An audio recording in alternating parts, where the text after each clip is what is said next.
उत्तर प्रदेश के मुख्यमंत्री योगी आदित्यनाथ ने सूबे के लिए नई जनसंख्या नीति का मसौदा पेश कर दिया है। उत्तर प्रदेश में जो लोग रहते हैं उनके लिए बड़ी खबर है। उत्तर प्रदेश के राज्य विधि आयोग ने सीएम योगी के आदेश पर इस मसौदे को तैयार किया है, जिसके तहत जिन लोगों को 2 से ज्यादा बच्चे होंगे उनको कई तरह की सरकारी सुविधाएं नहीं मिल पाएंगी। बड़ी खबर यह है, साथ ही किसी तरह की सब्सिडी भी नहीं मिलेगी अगर 2 से ज्यादा बच्चे होंगे, और ऐसे लोग स्थानीय चुनाव भी नहीं लड़ पाएंगे। मसौदे के मुताबिक 2 से ज्यादा बच्चे वाले अभिभावक 77 तरह की, जी हां 77 तरह की सरकारी योजनाओं और अनुदानों का लाभ नहीं ले सकेंगे। जिन लोगों के 2 से ज्यादा बच्चे होंगे वो सरकारी नौकरी नहीं कर पाएंगे, यानी उन्हें सरकारी नौकरी नहीं मिलेगी। इसके अलावा जो लोग पहले से सरकारी नौकरी कर रहे हैं, देखिए जरा बड़ी खबर ये, अगर पहले से सरकारी नौकरी कर रहे हैं और बच्चे 2 से ज्यादा हैं तो उनके 2 से ज्यादा बच्चे हैं, उन्हें अब प्रमोशन नहीं दिया जाएगा। तीसरी संतान अगर पैदा करते हैं तो जनप्रतिनिधि का निर्वाचन रद्द करने का भी प्रस्ताव मसौदे में शामिल है। सरकारी कर्मचारियों के लिए प्रमोशन तक रद्द करने से लेकर नौकरी से निकाले जाने तक का प्रस्ताव किया गया है। नई जनसंख्या नीति के मसौदे के मुताबिक आपको बताएं कि उत्तर प्रदेश सरकार के उन कर्मचारियों को प्रमोशन मिलेगा जिनके 2, यानी प्रमोशन किसे मिलेगा, सुविधाएं भी हैं, 2 या उससे कम बच्चे होंगे तो सरकारी नौकरी करने वाले ऐसे कर्मचारियों को बाकायदा आवासीय योजनाओं में रियायतें मिलेंगी। घर लेंगे तो आपको बाकायदा रियायत मिलेगी। 2 संतानों की नीति अपनाने वाले सरकारी कर्मचारियों को पूरी सेवा के दौरान, जी हां पूरी सेवा के दौरान अतिरिक्त प्रमोशन भी मिल जाएगा। 2 बच्चे पैदा करने वाले ऐसे लोग जो सरकारी नौकरी में नहीं है उन्हें भी कई तरह की छूट दी जाएगी। छूट में क्या क्या शुमार है देखिए जरा, अगर आपके 2 से ज्यादा बच्चे नहीं है तो आपको हाउस टैक्स में छूट मिलेगी, आपको होम लोन में छूट मिलेगी। योगी आदित्यनाथ सरकार ने ये बड़ा एक्शन है योगी का जनसंख्या नीति के जरिए, क्या क्या फायदे मिलने वाले हैं। तो सवाल ये है, आपको बताने जा रहे हैं कि आखिर इसकी जरूरत क्यों पड़ी। जल्दी से आपको दिखाते हैं आखिर उत्तर प्रदेश में जनसंख्या नीति की जरूरत क्यों आन पड़ी है। देखिए जरा जल्दी से ग्राफिक दिखाएंगे। नई नीति की वजह है उत्तर प्रदेश में जनसंख्या दरअसल लगातार बहुत तेजी से बढ़ रही थी। इसको काबू पाने के लिए यह कोशिश की गई। 2011 में 20 करोड़ आबादी थी, 2011 में, 2021 में 24 करोड़ हो गई, यानी 4 करोड़ बढ़ गई है। जरूरी सुविधाओं पर दबाव बढ़ गया था लगातार उत्तर प्रदेश में, कई तरह के संकट खड़े हो गए थे यूपी के सामने। पानी की किल्लत शुरू हो गई थी, उत्तर प्रदेश का हाल जानते हैं। बिजली की खपत बढ़ गई थी कि आखिर बिजली कटौती यूपी में हो रही, रोजगार की समस्या पैदा हो गई थी कि यूपी में एम्प्लॉयमेंट नहीं है, गरीबी बढ़ गई थी यूपी में इस जनसंख्या वृद्धि की वजह से, शिक्षा में गिरावट आ रही थी लगातार, प्रदूषण बढ़ गया था यूपी में। तो यह वजह रही, दरअसल जरूरत थी कि जनसंख्या नीति को लेकर आया जाए। और बड़ी वजह मैं आपको बताऊं कि यूपी ने कई बड़े बड़े देशों को पीछे छोड़ दिया है, वो मैं आपको दिखाने जा रहा हूं। देखिए जरा, इससे पहले भी मैंने आपको दिखाया, लेकिन एक बार फिर से नजर डालिए जरा, यूपी ने कैसे दुनिया के अलग अलग मुल्क को जनसंख्या में पिछाड़ दिया है। देखिए जरा ग्राफिक्स आपके सामने है। उत्तर प्रदेश की आबादी कई देशों की आबादी के बराबर है, बेशक बराबर नहीं, मैं कहूंगा ज्यादा है। आप हैरान हो सकते हैं लेकिन ये एक सच्चाई है। देखिए जरा, उत्तर प्रदेश में 24 करोड़, उत्तर प्रदेश की आबादी आपके सामने देखिए जरा, 24 करोड़ यूपी में है। एक मुल्क पाकिस्तान, पड़ोसी मुल्क है, दूर जाने की जरूरत नहीं है, पाकिस्तान की आबादी भी यूपी से कम है। अगला देश लेकर आइए, 23 करोड़ पाकिस्तान की आबादी है। बांग्लादेश 16 करोड़, यानी उत्तर प्रदेश से कम आबादी बांग्लादेश की है, पड़ोसी मुल्क है। बांग्लादेश में 16 करोड़ आबादी है। तीसरा देश देखिए, ब्राजील की आबादी 22 करोड़ है, 22 करोड़, 24 करोड़ यूपी में, यानी ब्राजील से भी आगे है उत्तर प्रदेश। आपको सीधी और सरल भाषा में समझाते हैं, इससे फायदा क्या होगा। आपकी कितनी तनख्वाह है, 30,000, 40,000। देखिए क्या होता है, दरअसल आपको बताने जा रहे हैं, ये जान लीजिए कि यूपी में आबादी विस्फोट को रोकने के लिए नई नीति लाई जा रही है।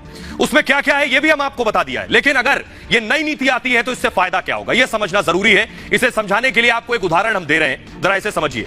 मान लीजिए कि 2 लोगों का महीने का वेतन है 40,000 रुपए। 2 परिवार आपको नजर आ रहे हैं, एक मेरे दाईं तरफ और एक बाईं तरफ। अगर दोनों की तनख्वाह है महीने की 40,000 रुपए तनख्वाह है, एक परिवार में सिर्फ 1 बच्चा है, दूसरे परिवार में है 3 बच्चे।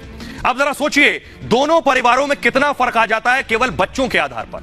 जिस परिवार में 1 बच्चा है वो उस बच्चे को अच्छा खाना दे पाएंगे अगर 40,000 तनख्वाह है, बनिस्बत मुकाबले जिस परिवार में 3 बच्चे, उनको 40,000 में 3 बच्चों का पेट भरना होगा।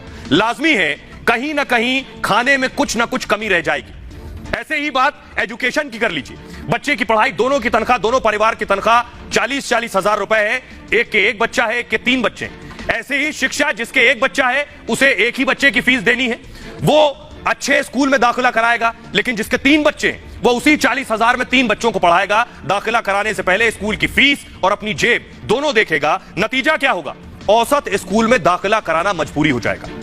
यानी आप बच्चे की सेहत से भी खिलवाड़ करेंगे और बच्चे की शिक्षा से भी खिलवाड़ करेंगे। अगली वजह देखिए, बच्चों का स्वास्थ्य बेहद अहम है।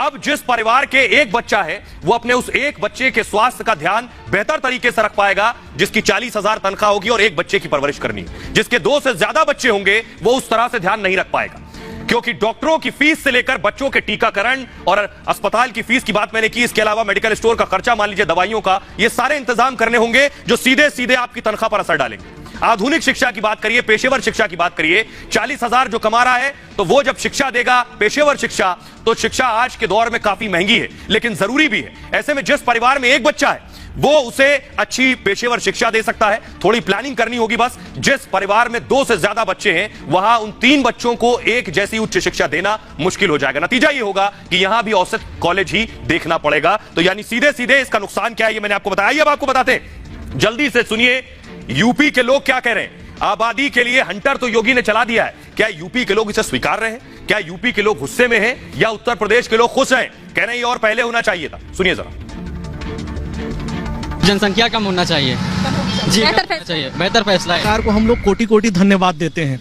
हम और हमारा सिर्फ एक बच्चा है और हम लोग इसी पॉलिसी के तहत अपनी लाइफ जी रहे हैं और हम चाहेंगे कि देश में और सख्ती से ये कानून लागू हो। मेरे हिसाब से इसको बहुत पहले ही आ जाना चाहिए था और ये आ रहा है तो बहुत सही कानून है। बहुत अच्छी बात है ये जो गवर्नमेंट ने निकाला है, ये जो कानून लाने जा रही है जनसंख्या नियंत्रण के ऊपर, ये बहुत ही अच्छा है। 2 बच्चे होंगे, हर आदमी को एम्प्लॉयमेंट मिलेगा, हर आदमी अच्छे से रहेगा और इससे अच्छी कोई बात नहीं हो सकती। फैमिली को अच्छे से पालने पोसने में आसानी रहेगी, बच्चों की पढ़ाई लिखाई हर चीज़ अच्छे से हो जाएगा। तो बच्चे सही रहते हैं और क्या, इसमें लाइन नहीं लगना पड़ती है।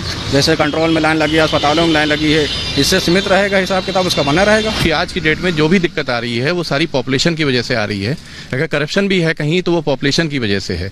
तो पॉपुलेशन कंट्रोल हो जाएगी तो काफ़ी चीज़ें कंट्रोल हो जाएंगी। जो फैसिलिटीज, मिनिमम फैसिलिटी है वो लोगों को नहीं मिल पाती। गवर्नमेंट भी चाहे तो भी नहीं कर सकती क्योंकि इतना ज़्यादा पॉपुलेशन है। तो अगर हम इसको मिनिमाइज करेंगे तो अभी तो नहीं, उसका हमको जो रिजल्ट है वो आगे 10 साल 15 साल में दिखेगा। हमारा कॉन्स्टिट्यूशन प्रोवाइड करता है वी आर सेक्युलर कंट्री। यहाँ किसी विशेष जाति धर्म से देख के इसको नहीं देखना चाहिए। ये नेशनल इंटरेस्ट में बहुत जरूरी है कि पॉपुलेशन कंट्रोल, चाहे हिंदू हो चाहे मुस्लिम, कोई कम्युनिटी हो, that should be for all. तो योगी आदित्यनाथ ने आबादी को काबू करने का तरीका खोज लिया है, लेकिन योगी दरअसल अपने कड़े फैसलों के लिए ही जाने जाते हैं। सोचिए, चुनाव नजदीक है, उससे पहले योगी ने फैसला लिया। इससे पहले भी उत्तर प्रदेश को सुधारने के लिए योगी ने क्या क्या फैसले लिए ये आपको बता रहे हैं। उत्तर प्रदेश के मुख्यमंत्री योगी आदित्यनाथ ने जिस दिन से सूबे की कमान संभाली है उस दिन से उत्तर प्रदेश को उत्तम प्रदेश बनाने का उनका मिशन यूपी शुरू हो गया। पहले माफिया, फिर यूपी की मूल समस्याओं का समाधान और उसके बाद सूबे के स्वास्थ्य ढांचे को जिस तरह से सीएम योगी ने संभाला है वो वाकई काबिले तारीफ है। सीएम योगी लगातार अपने मिशन पर काम कर रहे हैं। यूपी में अब तक योगी ने कई कानून बदलाव किए हैं और कई नए कानून बनाए हैं जिनकी जरूरत काफी पहले से महसूस की जा रही थी। सीएम योगी के कार्यकाल में अब तक कौन कौन से बड़े फैसले योगी ने लिए ये मैं आपको बताने जा रहा हूं। पहला बड़ा फैसला योगी का था लव जिहाद कानून। लव जिहाद पर लगाम लगाने के लिए योगी आदित्यनाथ कानून लाए। इसके अलावा गोवध अधिनियम योगी आदित्यनाथ लेकर आए। इसके बाद अवैध बूचड़खानों पर रोक लगाई और साथ ही साथ हिंसक भीड़ रोकने का कानून लाए।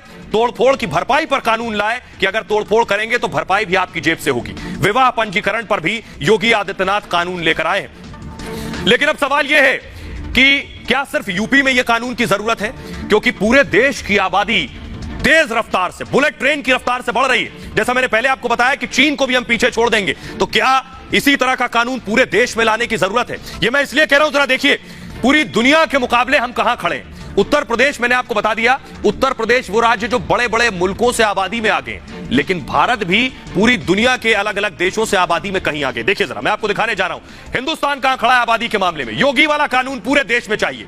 139 करोड़ आबादी भारत की है। अमेरिका देखिए 33 करोड़, कहीं मुकाबला ही नहीं है। 139 करोड़ और 33 करोड़, दूर दूर तक कोई कंपैरिजन नहीं। दूसरा देश देखिए जरा, रूस 14 करोड़ और आबादी हमारी 139 करोड़, कोई मुकाबला नहीं है। रूस हमसे 5 गुना ज्यादा बड़ा है। चीन देखिए 144 करोड़ और हम 139 करोड़, सिर्फ और सिर्फ 5 करोड़ का फर्क है। सोचिए जरा, जो चीन हमसे 3 गुना बड़ा है। इसके अलावा देखिए ब्राजील, हमारी 139 करोड़ आबादी और ब्राजील की 22 करोड़ आबादी। तो आखिर कैसे रुकेगी आबादी? वक्त आ गया है कि इस पर काबू पाया जाए।